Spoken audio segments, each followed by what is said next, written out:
বিসমিল্লাহির রহমানির রহিম। প্রিয় বন্ধুরা, ভাই ও বোনেরা, আসসালামু আলাইকুম। আপনাদের জন্য অনেক অনেক শুভেচ্ছা, শ্রদ্ধা এবং ভালোবাসা জানাচ্ছি। আজকে এখন আমরা মাইলস্টোনে ওই কয়েকদিন আগে যে ভয়াবহ দুর্ঘটনা ঘটলো, একটা বিমান এসে মাইলস্টোন স্কুলের একেবারে একটা কক্ষের ভিতরে ঢুকে গেল, সেখানে প্রচুর মানুষ হতাহত হলো। এই মানুষগুলি বাচ্চা, শিশু এবং তাদের পরিবার চিরদিনের জন্য একটা বড় ধরনের মর্মান্তিক দুর্ঘটনার শিকার হলো। সারা জীবন তারা এবং তাদের বংশধররা এই কথাটি কোনোদিন ভুলতে পারবে না। এবং আমাদের দেশের জন্য এত বড় মর্মান্তিক ঘটনা আমার জানা মতে কোনো সময় ঘটেনি।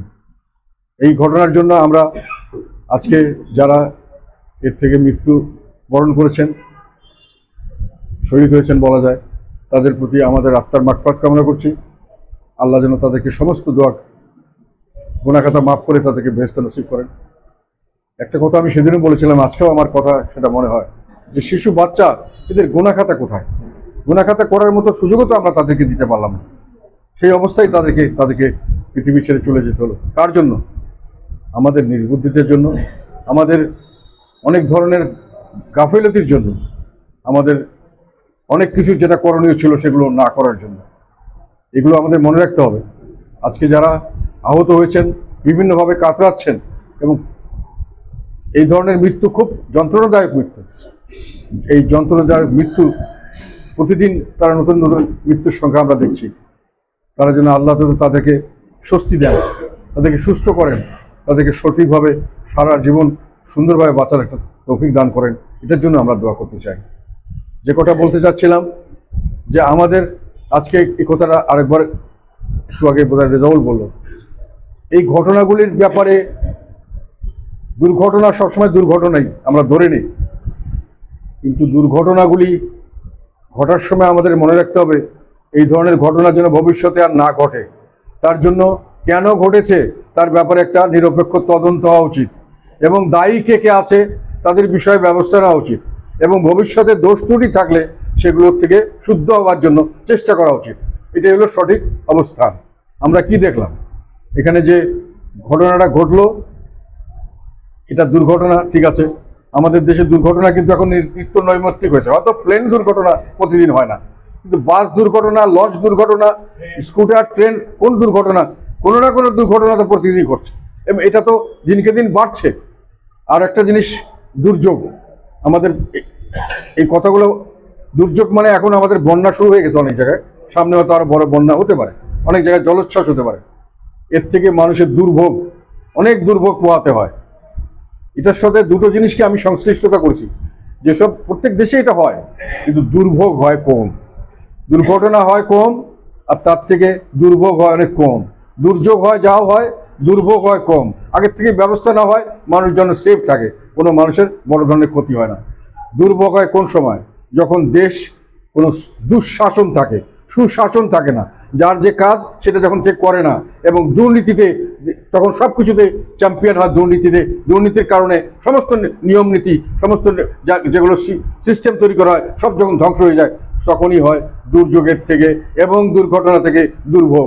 এবং সেই দুর্ভোগ আমাদের বাংলাদেশে প্রতিদিন বাড়ছে আর বাড়ছেই, এটা কোনো কমতি নাই। আজকে যে বন্যা হলে যে কষ্ট পাবে লোক, আগামী যে বন্যা হবে তার চেয়ে অনেক বেশি কষ্ট পাবে। কারণ এর জন্য যে সরকারের যে দরকার, সক্ষমতা তৈরি, তার জন্য যে অর্থ দরকার, তার জন্য যে যার কাজ করা দরকার, কেউ সঠিকভাবে কাজ করবে না। এটাখানে কেউ ব্যবসা করবে, কেউ রাজনীতি করবে। কথাবার্তা দেখা গেল, এখন অনেক কথা বেরোচ্ছে, বন্যার সময় অনেক টাকা তুলেছেন, এগুলো টাকা কোথায় গেল পাওয়া যাচ্ছে না। তো সেই কারণে কিন্তু আমরা এখানে আরেকটা জিনিস দেখে দুর্ভাগ্যজনক, সেটা হলো দেখলাম যে সরকারের কিছু দায়িত্বশীল ব্যক্তি সেখানে গেলেন, যাওয়ার পরে তারা বিভিন্নভাবে জনগণের রোষের মুখে পড়লেন। তাদেরকে দেখে মানুষের ঘৃণা জানালো, তাদের উপরে মানুষের রীতিমতো তাদের ক্ষোভ, এবং তাদেরকে আক্রমণাত্মকভাবে তাদের পিছনে। এই সময় তারা এটা দেখলেন, 9 ঘন্টা নাকি আটক থাকলেন। পুলিশ এসে প্রথম দফা, 2 দফা, 3 দফার সময় বিরাটভাবে পুলিশ কন্টিনজেন্ট এসে তাদেরকে উদ্ধার করে নিয়ে গেলেন। কিন্তু ওনারা যাওয়ার পরে ওনারা যেটা মিটিং করলেন, সেই মিটিংটা হলো একটা জোট তৈরি করার মিটিং। এখানে এই ঘটনার জমে মানুষ মারা গেছে, বাচ্চারা কাঁদছে, বাচ্চারা অসহায়, সাধারণ মা বাবা কোথায় ছুটে বেড়াচ্ছে, অনেক মা বাবা মারা গেছে, টিচাররা মারা যাচ্ছে বাইরে সেখানে তাদের ওইসব ব্যাপার নিয়ে তাদের কোনো মিটিং হয় না। তাদের মিটিং হচ্ছে একটি জোট করার জন্য। কি জোট?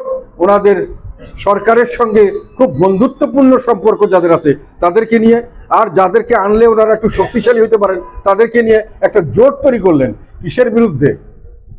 তারা এইসব উদ্ধারের জন্য নয়, এই দুর্ঘটনা বন্ধ করার জন্য জোট করেন নাই, তারা দেশের জনগণের বিরুদ্ধে সংগ্রামের জন্য একটা জোট তৈরি করলেন। কেন? তাদের কথা হলো দেশের সব জনগণ হলো আওয়ামী লীগ, ছাত্রলীগ তাদের দোসর। তাদের বিরুদ্ধে আমাদেরকে একত্র থাকতে হবে এবং তাদের বিরুদ্ধে আমাদেরকে নিজেদেরকে রক্ষা করতে হবে। তারা নিজেদের রক্ষা করার জন্য তারা একটা জোট তৈরি করলেন, শক্তিশালী জোট জনগণের বিরুদ্ধে। এখানে ক্ষোভ প্রকাশ করেছে। ক্ষোভ প্রকাশ করলেই, আপনার বিরুদ্ধে বললেই সে হয়ে গেল আওয়ামী লীগের দোসর, সে হয়ে গেল ছাত্রলীগের দোসর।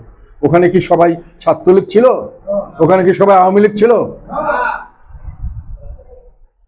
সেই জন্যই বলছি যে এনারা এই কাজ করতে করতে দেশটাকে একটা বিভৎস দেশ তৈরি করে ফেলছেন অলরেডি। মানুষে এত ঘৃণা, এত বিভেদ, একজনের উপর এত প্রতিহিংসা, হিংসা, কে কাকে মারবে, কে কাকে ধরবে, কে কার আগে কার উপর হামলা করবে, সেই কম্পিটিশন তারা তৈরি করেছেন। ওনারা নিজেরা হাসি খুশি ভাবে শক্তিশালী, আমরা সবাই জোট হয়েছি, এক থাকবেন, আমরা ফেসিবাদের বিরুদ্ধে যুদ্ধ করবো। সেই ফেসিবাদকে, সেই স্কুলের ছাত্র, সেই ফেসিবাদকে রাস্তার সাধারণ মানুষ, সেই ফেসিবাদকে যে মারা গেছে তার মা, তার বাবা, তারা হলো ফেসিবাদ। তাদের বিরুদ্ধে তারা জোট। কেন? তাদেরকে আটক করে রাখলো, কেন তাদেরকে একটা ভয়ের মধ্যে ফেললো? এই হলো তাদের দোষ। তারা যে এতদিন নিরীহ মানুষকে বিভিন্ন জায়গায় পিটিয়ে হত্যা করেছে, বিভিন্নভাবে আটক করেছে। আমরা ইফতার পার্টি করতে গেছি, সেখানে আমাদেরকে ঘেরাও করে আমাদেরকে মারতে আসছে। সেই সময় ওনাদেরকে কিন্তু জোট করার দরকার মনে করে নাই, কেন ওনাদের লোকরা এসব করেছে। এখন যদি সাধারণ জনগণ তাদের বিরুদ্ধে করেছে, এখন সাধারণ জনগণের বিরুদ্ধে ওনারা শক্তিশালী জোট করে হাসি খুশি আমরা এখন সেফ, আমাদের জোট আছে, আমরা জনগণকে আমরা দেখিয়ে দিতে পারবো দুহাত। কে মারা গেল, কে ধরলো, কে কোথায় কি করলো, চিকিৎসা কি হবে, এটা তাদের দায়িত্ব নয়। এটা নিয়ে তারা মাথা ঘামাইছেন, এরকম কোনো খবর আমরা পাইনি, এটা দেখলাম আমরা। কাজে একটা মনে রাখতে হবে, এইরকম দোসর বানিয়ে সারা দেশের মানুষকে শত্রু বানিয়েছেন। এখন তো আপনারা বিপদে পড়বেন। এই বিপদ থেকে উদ্ধারের তো কোনো ব্যবস্থা দেখছি না। যাদেরকে নিয়ে একদিন খুব হাসি ঠাট্টা করতেন আর বড় বড় সংস্কার, এটা সেটা বড় বড় কথা বলতেন, নির্বাচন সংস্কার, বিচার, হাবিজাবি অনেক কথা বলতেন, যার কোনোটাই কিছু হয় নাই। তারা এখন বলছে যে এই সরকারের ভিতরে সরকার আছে। তারা এখন বলছে যে এই সরকারের নির্বাচন দেওয়ার মতো সক্ষমতা নেই। তারাই বলছে এখন এই সরকারের নির্বাচন দেওয়ার মতো নিরপেক্ষতা নেই। আমরা বলছি, আমরা তো অনেক আগেই বলেছি। এখন ওনার সঙ্গের লোকরা আশেপাশে যারা ঘোরাঘুরি করে, যাদেরকে নিয়ে উনি অনেক ধরনের হাসি তামাশা করেন, হাসি ঠাট্টা করেন এবং আমাদের নিয়ে উনি কি করবেন, আমাদের কেমনে ধ্বংস করবেন সেই চিন্তা নিয়ে থাকেন, সেই লোকরাই এখন তাকে এইসব কথা বলছে। কাজেই আমি নিশ্চিতভাবে বলতে পারি, আমরা যেটা দেখতে পাচ্ছি, আমাদের মতো লোককে, আমার দলের অনেক লোককে এখন পর্যন্ত মিটিং মিছিল করতে দেওয়া হচ্ছে না। আমার পার্টি অফিস জ্বালানো হয়েছে, আমাদেরকে আটক করা হয়েছে, আমাদের বিভিন্নভাবে আমাদের বাড়ি ঘরে অ্যাটাক করা হয়েছে। তখন কিন্তু ওনারা উৎকণ্ঠিত হন নাই। গোপালগঞ্জের ব্যাপারে ওনারা উৎকণ্ঠিত হয়েছেন, তখন ওরা দুঃখ প্রকাশও করেন নাই। তখন ওনারা হাততালি দিয়েছেন, হয়তো আমরা জানি না, শুনছি যারা তাদের হাবভাবে মনে হয়েছে। আর আমাদের বিরুদ্ধে মামলা দিয়েছে, আমার মতো মানুষের বিরুদ্ধে। যেদিন থেকে আমি বলছি যে এই সরকার পারবে না, এখন তো ওনাদের সবাই, সেদিন থেকে আমার দুর্নীতির মামলা, আমার সমস্ত ব্যাংক অ্যাকাউন্ট ক্লোজ, হত্যা মামলা তো অনেকগুলো আছে। পাসপোর্ট আমাকে দেবে না, আর কি হত্যা মামলা আছে, তারপরে মামলা কি বলে, বাড়িঘর ভাঙা, গাড়ি ভাঙার মামলা, ইলেকশনের সময় জোর করে ভোট এজেন্টকে পিটিয়ে মারার মামলা। মানে হেন কোনো মামলা নাই যেটা, হয়তো ধর্ষণের মামলা বোধহয় এখনো দেয়নি, এখনো এটা তুমি সামনে আসতে পারে। আমার মতো মানুষকে এতগুলি মামলা, আমাদের লোকগুলিকে ধরছে এবং তাদেরকে জামিন দেবে না জুলাই হত্যাকাণ্ডের জন্য। আমরা জুলাই হত্যাকাণ্ডে এই সমস্ত যারা আজকে উপদেষ্টা আছে, যারা আছে, তাদের চেয়ে অনেক বেশি সক্রিয় আমরা ছিলাম, অনেক বেশি ঝুঁকি আমরা নিয়েছি। আমাদের মধ্যে কিছু দালাল শ্রেণীর মানুষ যারা ছিল, তারা বাদে বাকি সকলেই আমাদের সাধারণ মানুষ রাস্তায় ছিল, অ্যারেস্ট হয়েছে, মায়ের খেয়েছে। যা ফার্স্ট যে শহীদ হয়েছে রংপুরে, তার বাসায় কবর জিয়ারত আমি প্রথম করেছি অফিসিয়ালি, আমি তার ফ্যামিলির সঙ্গে দেখা করেছি, আমি তাদের সান্ত্বনা দিয়েছি, তাদেরকে আমি সহযোগিতা করেছি, আমি আমার দল নিয়ে গেছি। সেখানে তারা আমাদেরকে দোষর বানিয়েছেন এবং আমাদের পিছনে বিভিন্নভাবে অত্যাচার চালিয়ে যাচ্ছেন। এবং আমাদেরকে রাজনীতিতে থাকতে দিবেন কিনা, রাজনীতি আমাদেরকে ইলেকশন করতে দেবেন কিনা, এটা নিয়ে ওনারা মহা চিন্তার মধ্যে আছেন। কিন্তু কোনো নিয়ম কানুন বের করতে পারছেন না যে আমাকে কোন আইনে কিভাবে আমাদেরকে বাদ দিবেন। সেই জন্য পার্টি হাইজ্যাক করে নিয়ে জেম কাদের বাদে জাতীয় পার্টি লাঙ্গল দিয়ে তারা নতুন একটা ফ্রন্ট খুলবার জন্য এখনো চেষ্টায় আছেন। মামলা মোকদ্দমা চলছে, সেখানে বিভিন্নভাবে প্রেশার হচ্ছে, জিএম কাদেরকে বাদ দেওয়া যায় কিভাবে কি করা যায়, তদবির চলছে, টাকা পয়সা খরচ, অনেক কিছু শুনছি আমরা। সেই কথাটার জন্য বলতে চাচ্ছি যে সামনের দিনগুলিতে আমরা মনে করি এই সরকারের জন্য কঠিন দিন আসতেছে, দেশের জন্য কঠিন দিন আসছে। কতটুকু আপনারা জানেন আমি জানি না, বাংলাদেশের অর্থনৈতিক অবস্থা অত্যন্ত খারাপ। সারা দেশে এখন বেকার সমস্যা চরম আকার ধারণ করছে। মিল ইন্ডাস্ট্রিতে প্রথম ধাক্কায় কতগুলো বন্ধ করে দেওয়া হয়েছে, সেগুলো মেশিনপত্র ভেঙে ফেলা হয়েছে, গোডাউনে আগুন দেওয়া হয়েছে। তাদেরকে আর চিরজীবন ওই শ্রমিকরা কোনোদিন ওই কারখানার শ্রমিক হতে পারবে না, কারখানা সব শেষ করে দেওয়া হয়েছে। তারপরে কারখানায় বিভিন্নভাবে দোষর বলে বিভিন্ন অ্যাটাক করে তাদের কারখানা, মিল ফ্যাক্টরি প্রতিদিন বন্ধ হচ্ছে। কেউ নতুনভাবে কোনো ইন্ডাস্ট্রি খুলতে চেষ্টা করছে না, কোনো ইনভেস্টমেন্ট হচ্ছে না। বিদেশিরা আমাকে বলে তোমাদের দেশে তোমার লোক ইনভেস্ট করে না, আমি আসবো এখানে ইনভেস্ট করতে। কোনো বিদেশি ইনভেস্টমেন্ট আসতেছে না। সরকার থেকে কত সময় বলা হয় অনেক ইনভেস্টর আসছে, অনেক কিছু করে, এগুলো সঠিক কথা নয়, বাস্তবতা নয়। তার ফলে আবার এখন যেটা ট্রাম্পের যে নীতি, তার কারণে আমি কয়েকবার অনেকের সঙ্গে আলাপ করছি, আমি তো কমার্স মিনিস্টার ছিলাম, তাদের সন্দেহ বাংলাদেশের গার্মেন্টস সেক্টর টোটালি স্টপ হয়ে যাবে। গার্মেন্টস ইন্ডাস্ট্রি দিয়ে বাংলাদেশের যে ব্যবসা সেটা টোটালি বন্ধ হবে। তাহলে বাংলাদেশে তো আয় হয়তো একটা হলো রেমিটেন্স, বিদেশ থেকে আমাদের যেটা আর প্রবাসী আয়, আর একটা হলো গার্মেন্টস, বাইরে মাত্র 5% 10% অন্যভাবে আসে। সেই গার্মেন্টস বন্ধ হয়ে গেলে আমার শুধু রেমিটেন্স দিয়ে আমার দেশের অর্থনীতি কি চালু থাকতে পারবে? আমার দেশের জনসংখ্যা তো একটা অসম্ভব, এত ছোট দেশের মধ্যে এত জনসংখ্যা পৃথিবীর কোথাও নাই। সবচেয়ে ঘন বসতিপূর্ণ এলাকা হলো বাংলাদেশ। সেখানে এত লক্ষ লক্ষ ছেলে প্রতিদিন আরো বেকার হবে। বেকার থেকে আরো সামনে নাকি 10 লক্ষ, এই 1 মাসের মধ্যে 10 লক্ষ লোক বেকার হবে বলে বিজিএমই থেকে ডিক্লেয়ার দিয়েছে। প্লাস 5 লক্ষ যারা ক্যাজুয়াল লেবার, ওদের সঙ্গে পার্মানেন্টলি নয়, 15 লক্ষ। এবং এই সঙ্গে আরো আশেপাশে যে ব্যবসা থাকে তাদের, অন্য কিছু জিনিসপত্র বানানো, আশেপাশে অনেক কিছু বাই প্রোডাক্ট ছাড়াও, তুমি মনে করো ওই যে গার্মেন্টসের সঙ্গে কিন্তু অনেক অদ্ভুত জিনিস বন্ধ, অনেক ছোটখাটো অ্যাসেসরিজ ছাড়াও, মনে করে খাবার দোকান, মনে করো প্রসাধনের দোকান, লিপস্টিক, এই এইরকম হাজার হাজার মানুষ বেকার হবে। এখন যে বেকারগুলি যখন বেকার হবে এবং যখন কোনো ইনভেস্টমেন্ট, কোনো ডেভেলপমেন্ট ওয়ার্ক হচ্ছে না, যেগুলো ডেভেলপমেন্ট ওয়ার্ক মিউনিসিপ্যাল বিভিন্ন জায়গায় হচ্ছে, এগুলো বিল দিতে পারছে না, আস্তে আস্তে সবাই কাজ বন্ধ করে দিচ্ছে। ডেভেলপমেন্ট ওয়ার্ক না হলে সেই লেবাররা, সেই ইঞ্জিনিয়াররা, সেই কন্ট্রাক্টররা, সেই সাপ্লায়াররা কোথা থেকে কি করবে? সবাই বেকার হচ্ছে।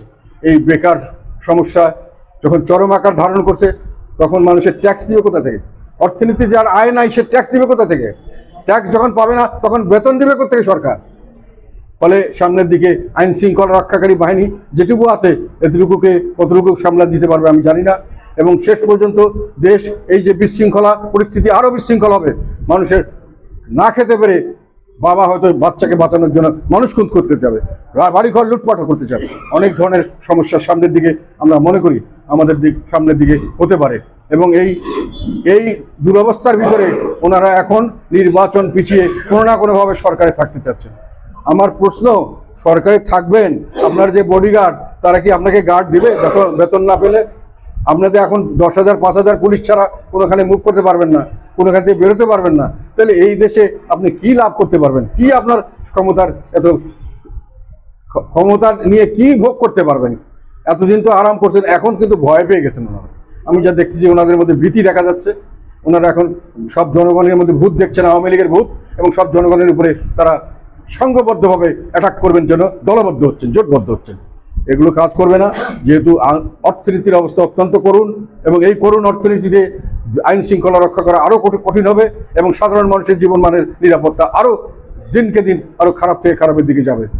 এই একটা অসহনীয় পরিবেশের একমাত্র সলিউশন হলো একটা অবাধ, সুষ্ঠু, নিরপেক্ষ নির্বাচন, যার মাধ্যমে দেশে একটা জনপ্রতিনিধিমূলক সরকার, এবং সকলে মিলেমিশে মারামারি হানাহানি করে না, সকলে ভুল ত্রুটি বুঝে সবাই কাছে কাছে এসে বা দেশ বাঁচাও সেইভাবে যদি আমরা মনোবৃত্তি নিয়ে সামনে এগোতে পারি তাহলেই দেশটা রক্ষা পাবে, না হলে কোনো পথ নেই। তার জন্য নির্বাচন, এবং নির্বাচন যত শীঘ্র সম্ভব হয়, এবং সেই নির্বাচন হতে হবে অবাধ, সুষ্ঠু এবং নিরপেক্ষ। অবাধ নির্বাচন মানে সকল দলের অংশগ্রহণমূলক, এবং নিরপেক্ষ মানে হলো সেখানে কোনো ধরনের মানুষ, সরকারি দল সেখানে থাকতে পারবে না। এখন তো সরকারি দল প্রকাশ্যভাবে সরকারি প্রশাসনের মদতে, আর্মি সহ তাদের মদতে দিয়ে তাকে মিটিং করাতে হচ্ছে, তাদেরকে নিয়ে বিভিন্ন সুযোগ সুবিধা দেওয়া হচ্ছে। এগুলো হলে তো সেই সরকারের, তাহলে আর শেখ হাসিনার দোষটা করলো কি? তাহলে আর এই যে সরকারের থেকে নির্বাচন করা যাবে না, এই আন্দোলনে এত লোক শহীদ হলো কেন? তাহলে জুলাই বিপ্লব হলো কেন? এই জুলাই বিপ্লবের জন্য কোটা সংস্কারের কথা বলা হয়েছিল, সেই কোটা এখন আবার বাড়ছে। আগের চেয়ে কোটার সংখ্যা বেড়েছে, কমে নাই। যে বৈষম্যের জন্য করা করেছে সেই বৈষম্য বেড়েছে, কমে নাই। আমাদের প্রতি বৈষম্য করা হচ্ছে, বিভিন্ন মানুষের প্রতি যে কোনো জায়গায় বৈষম্য সৃষ্টি করছে। চাকরি বাকরি, ব্যবসা বাণিজ্য, আমার সঙ্গে ছবি তুললে তাকে ব্যবসা করতে দেওয়া হচ্ছে না। আমার সঙ্গে কোনো কথা বললে তাকে টেলিভিশনে, কোনো আমাদের দলের লোককে টেলিভিশনে যেতে দেওয়া হচ্ছে না, কথা বলতে দেওয়া হচ্ছে না, আমাদের কথা প্রচার করা হচ্ছে না। বৈষম্যের আগের চেয়ে বেড়েছে, কমে নেই। আগেও আমরা সুখী ছিলাম না, আমরা মনে করতাম ওটা অন্যায়, তবে এখন অন্যায়ের মাত্রা বৃদ্ধি হয়েছে, এটাই দুর্ভাগ্যজনক কথা। এবং এটার থেকে দেশকে উদ্ধার করতে হবে। জনগণ তাকিয়ে আছে বললে হয়তো আপনারা মনে করবেন এটা একটা ভাওতা কথা। জনগণ তাকিয়ে আছে জাতীয় পার্টির দিকে।